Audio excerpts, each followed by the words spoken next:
Bonjour et bienvenue si vous nous rejoignez sur Niwod Info 1 pour un nouveau numéro de votre émission Niwod Soir. Bientôt les élections législatives et régionales au Togo. Dans quelques mois, les électeurs togolais seront appelés aux urnes pour renouveler notamment le Parlement. 91 sièges seront à pourvoir. Notre invité de ce mercredi est l'honorable député Abbas Kaboua. Bonjour. Bonjour Et madame. bienvenue. Vous Merci. êtes le président du MRC, le mouvement des Républicains centristes. Exact, c'est ça. Le 5 septembre dernier avait marqué le début de la deuxième session ordinaire de l'année 2023. Et la dernière. Et la dernière. Et la dernière de notre mandature. Et que doit-on retenir de cette session? Vous savez, c'est avec émotion quand vous vous rendez compte brusquement que 5 ans sont passés comme ça. Et sur le travail, on a travaillé. Et j'espère qu'on va boucler avec élégance cette mandature dans la mesure où nous avons plus de 13 projets de loi extrêmement importants qui nous attendent. Plus de 13 projets de loi qui nous attendent, qu'il faut boucler en un temps record. Nous avons 3 mois. Et justement, avant donc la fin de ces 3 mois qui vous restent, quel est pour vous, MRC, votre bilan de ces 5 dernières années passées au Parlement? Mitigé, parce que je connais le fonctionnement du Parlement depuis. Ça se fait ailleurs, parce que moi j'ai fait beaucoup les séries. Je le dis toujours, moi j'ai fait, voilà, je le dis. Quelqu'un a dit, ouais, voilà, les gens qui se comportent comme le président ghanéen, arrogant, mais je ne suis pas arrogant. C'est pas moi, c'est Dieu qui trace pour tout le monde. Voilà. Et j'ai fait plus de 20 ans en France et tout, je connais presque le monde entier. Eh bien, c'est Dieu qui a tracé. Et je prie toujours qu'il trace aussi pour d'autres personnes. Voilà, je connais les pratiques parlementaires, de par les images, de par les lectures, de par les voyages, etc., de par les études d'ailleurs, parce qu'il faut se cultiver, c'est extrêmement important. Bon, maintenant, Dieu a fait que je suis devenu moi-même parlementaire. Eh bien, ça me galvanise davantage. Mais dedans, vous verrez que tout n'est pas ce que les gens pensent que ça devrait être, ou bien c'est faux. C'est faux. Quand vous rentrez dedans, vous touchez désormais du doigt les vraies réalités. Là où vous avez l'habitude de dire non dans la rue, là-bas, vous ne pouvez plus dire non. Soit votre non va être mitigé. On dit c'est un non à peu près. Et voilà. Parce que vous êtes en face d'une réalité. Voilà. Il faut le dire aussi, honorable Abbas Kaboua, vous êtes l'un des hommes politiques les plus populaires du Togo. Non, ça c'est incontestable. Comment justement vivez-vous cette posture-là? Je ne sais pas, un jour, je vais vous dire une anecdote. J'allais aux États-Unis. J'étais sur un vol, un monsieur me fixait. J'ai eu le pressentiment que ce monsieur me fixe. À un moment donné, il s'est levé et il me parle. Il me dit qu'il est Camerounais et que est-ce que je ne suis pas togolais? Il dit oui, il dit je suis Camerounais. Je suis le président d'un parti politique qui a le même sigle chez eux, mais seulement c'est les définitions qui sont MRC. Ah, il dit oui, de Maître Maurice Kamto. Il dit oui, mais que vous êtes bon, je vous suis chaque fois. Mais j'étais surpris. Vous me suivez comment? Sur YouTube, il dit non. New World TV. Exactement. Nous avons toujours le plaisir de vous recevoir sur ce plateau. J'ai dit, ah oui, mais c'est vrai, je suis périodiquement chez eux, pas tous les jours quand même, mais vous avez retenu mon... J'ai dit oui, que vous êtes bien. Continuez comme ça parce que vous êtes pratiquement unique dans votre genre au Togo. Voilà. C'est pour cela que je ne veux plus de regroupement. Il faut que je sois sincère avec moi-même et avec les autres. Les regroupements, j'ai fait tellement l'expérience de ces acteurs, j'ai fini par comprendre qu'au Togo, personne ne veut travailler et lutter pour le peuple. Tout le monde fait pour lui. Mais vous, à votre niveau, de quoi vous félicitez-vous avec le poste que vous avez occupé ces 5 dernières années au Togo? Nous avons travaillé sur le terrain. Nous avons ouvert les yeux aux gens.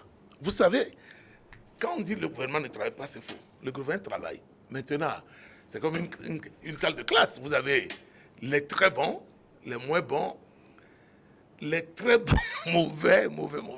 C'est comme ça qu'il faut classer aussi le gouvernement. C'est pour cela justement les évalue. Mais ça, c'est votre classement aussi. Moi, et oui, en politique, c'est aussi notre classement. Parce que je n'ai pas demandé à être parmi les meilleurs. Voilà.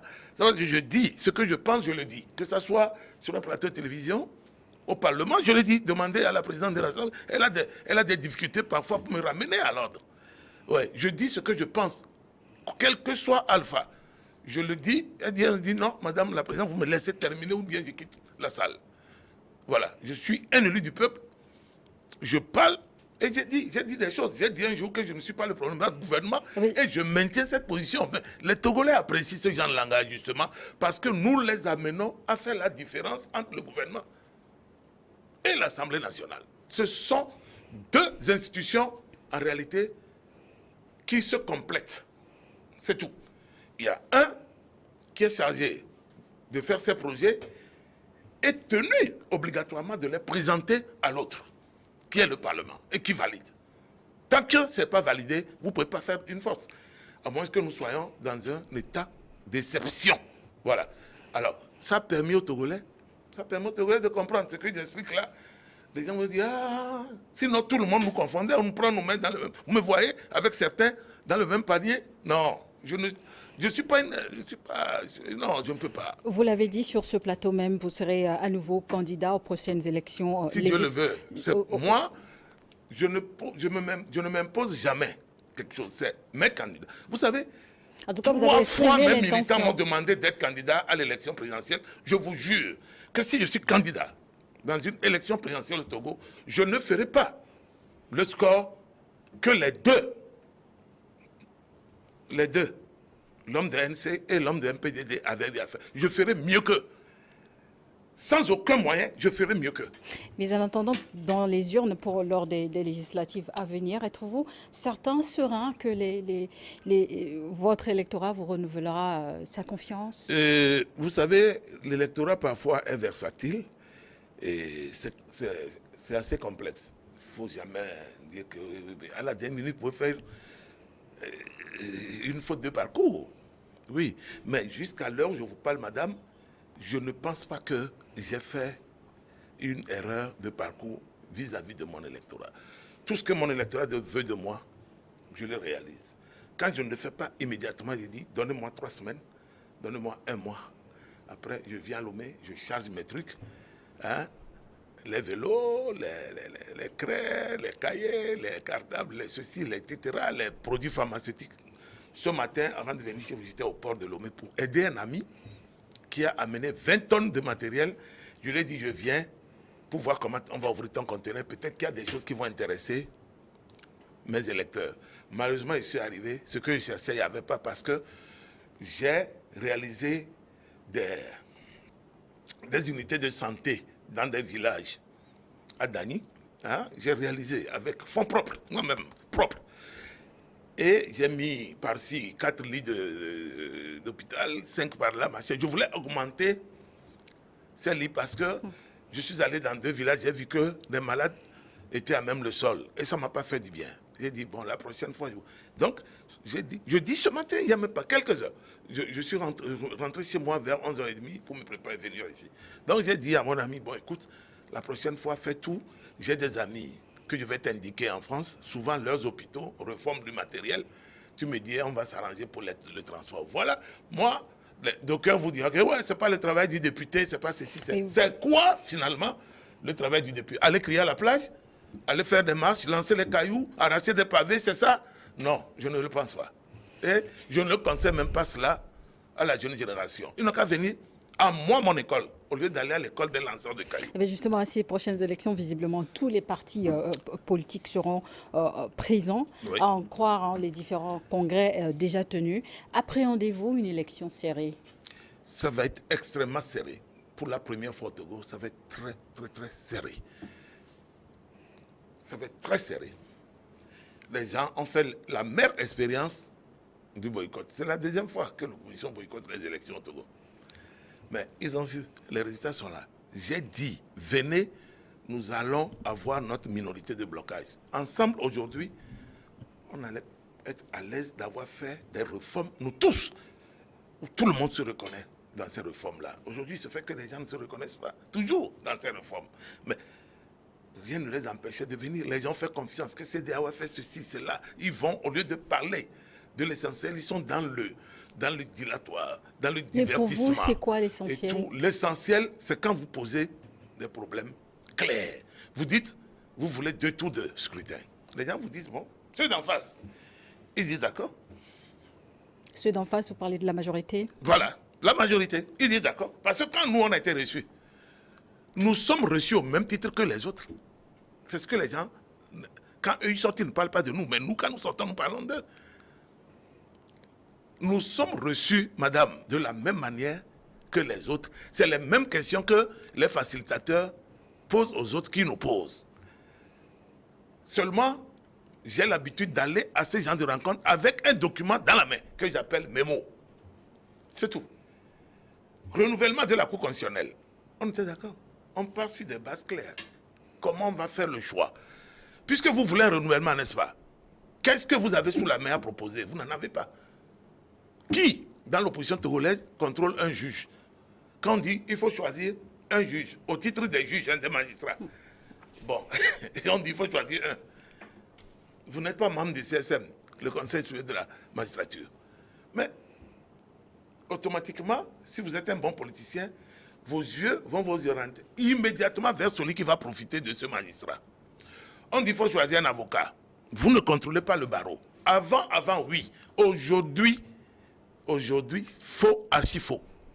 Aucune entité ne contrôle le barreau. Aussi bien le parti au pouvoir que l'opposition. Parce que c'est comme ça. Aujourd'hui, c'est divisé. Je dirais même qu'il y a une troisième voie qui passe par là-bas aujourd'hui. Mais, vous avez vu, au titre des avocats, à la Cour constitutionnelle, c'est Maître Amengani qui allait. Contre toute attente. C'est lui qui est passé. Et allez voir avec les voix de qui il est passé. Voilà autant de réalités que les gens, quand ils vont, ils ne sont pas dans les calculs. Pour eux, il faut chasser les hommes. C'est tout. Ils vont avec une idée arrêtée. Il faut chasser les hommes. Mais vous ne regardez pas la suite. Vous avez vu ce qui se passe au Gabon? C'est fantastique. Au-delà de vous dire certaines choses sur ce plateau, je voudrais vous dire que je connais le Gabon comme ma poche. Dans les moindres, Oyem, Bitam, Cap et Syria, tout ça, Franceville, bref, bon, je peux même vous dire que je connais ceux qui sont arrivés. Je les connais, ce sont mes jeunes frères. Vous comprenez? Et vous avez vu, avec élégance, aucune goutte de sang. Aucune goutte de sang. Ils ont inauguré... Mais ils sont arrivés par coup d'État. Mais oui, mais aucune goutte de sang. Ils sont arrivés par coup d'État. Madame, souvent les coups d'État, il y a au moins quelqu'un qui laisse sa peau. Il n'y a pas eu. Ils sont allés très vite. Il y a un premier ministre civil qui est nommé chef de gouvernement de transition. Avec précision, s'il vous plaît. Hier, ils ont choisi le vice-président de la transition, un civil, qui a fait toutes ses armes dans le PDG de feu Omar Bongo. 26 membres ou 27 du gouvernement. 3 donnés au PDG, le parti d'Ali Bongo. Qu'est-ce que vous voulez d'autre? Ça veut dire que c'est des gens qui veulent maintenir l'équilibre du pays, la sécurité, la paix dans le pays. Personne n'a trouvé mieux à dire. C'est-à-dire que chacun a eu un peu. Je dis que les gens qui sont venus chasser, ils leur ont donné 3 portefeuilles, et non des moindres. Jusqu'à la réforme des institutions, ils ont donné ça à une dame qui est très rodée dans le système Bongo. Alors, qu'est-ce que vous voulez? Qu'est-ce que finalement nous voulons pour l'Afrique? C'est ça, moi, je dis l'idéal.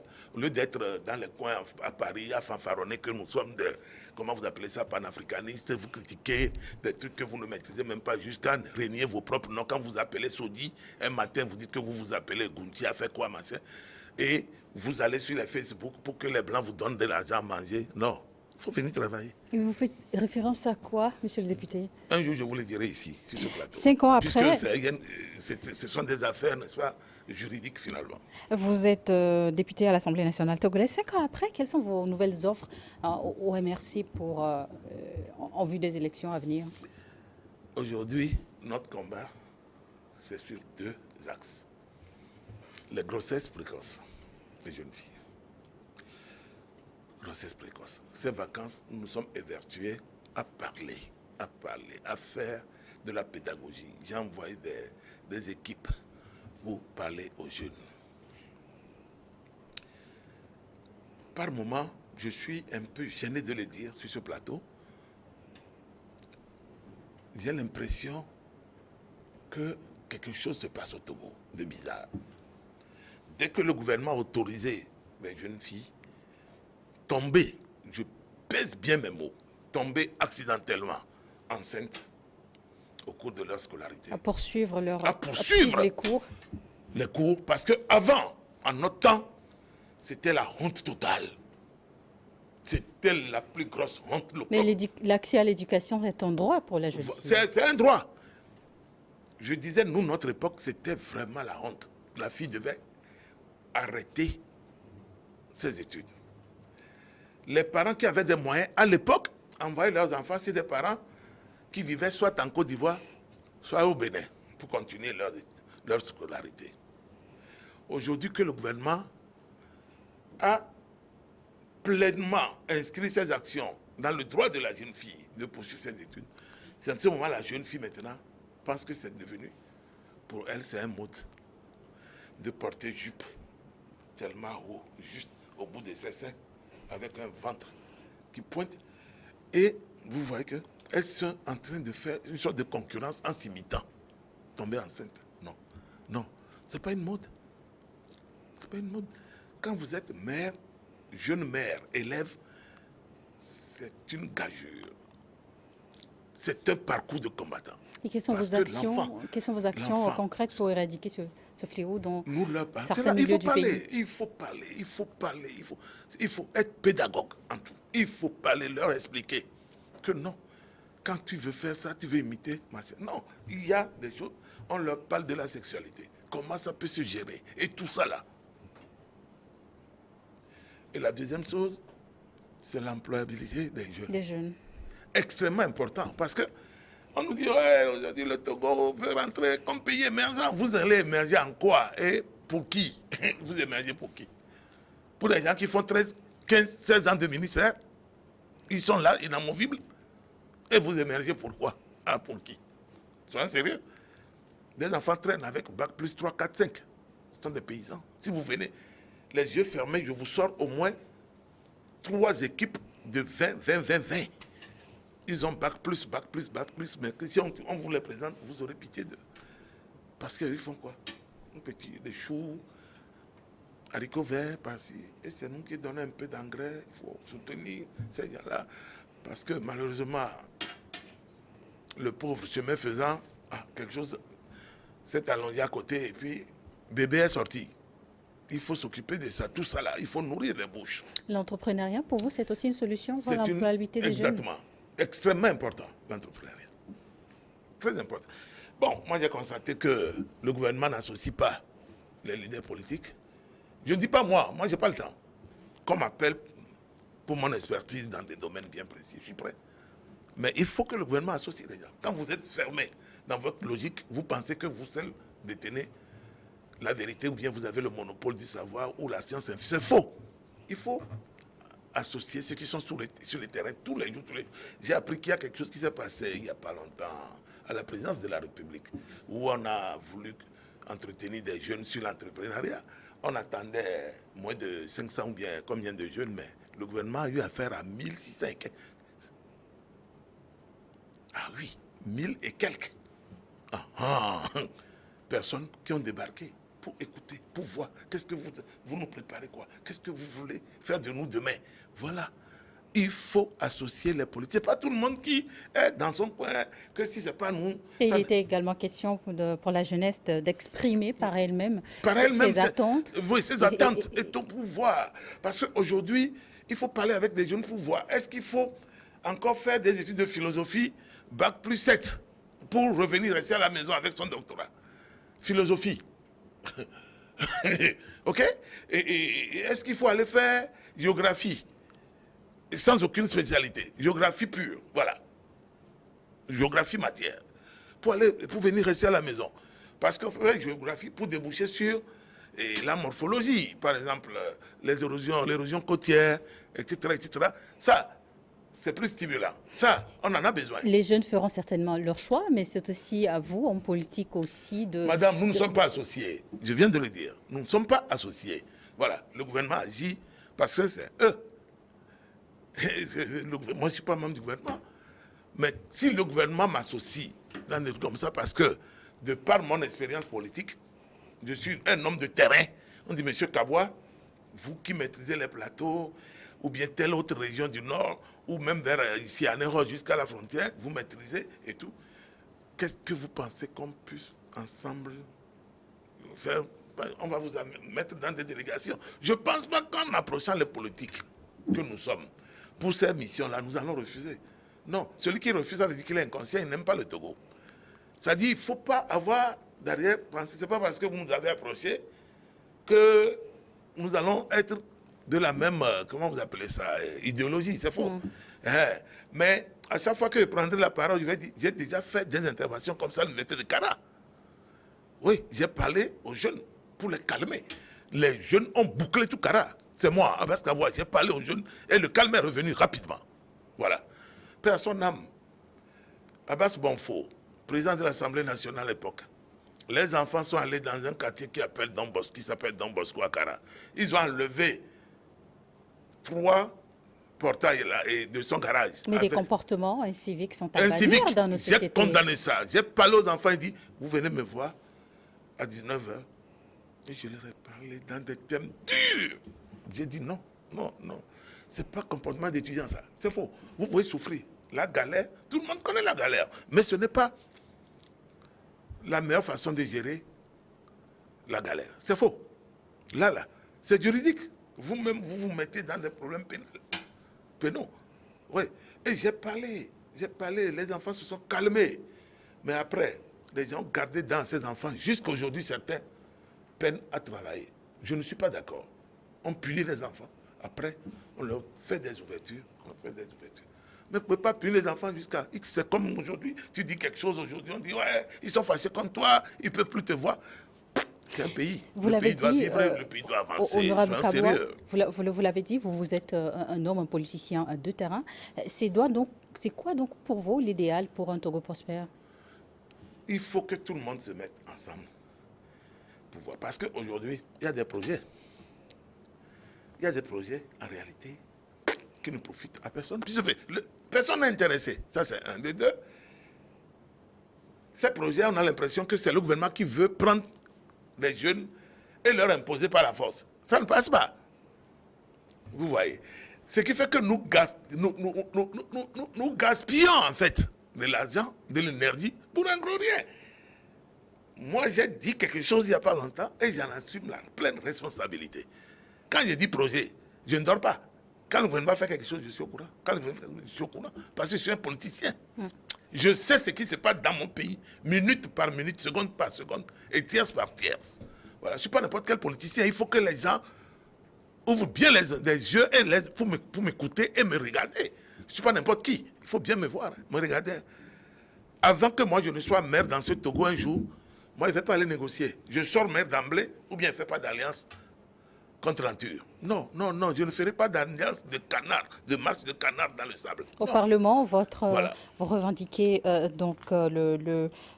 courant centriste. Oui, oui.